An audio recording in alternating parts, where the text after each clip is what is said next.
Welcome back to Inside the Huddle.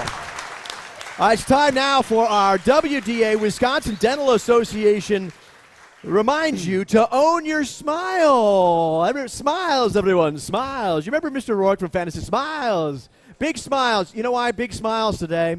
Big smiles today because the Packers beat the Jets on last Sunday. And I think everybody is smiling big. Smiling big. This whole table full of smiles here. The WDA, the Wisconsin Dental Association, reminding you to own your smile. And one of the things people were smiling about was the way the defense turned it around against the Jets, Randall. It has to be happy as an offensive player when you see your D suddenly get out there and get after it. That's big. That's huge for us. I think definitely the momentum that's built off of our defense causing turnovers and getting 3 and outs and getting us the ball back. Anytime we can work together and collectively as a group play that well together, I think that moving forward is going to help us.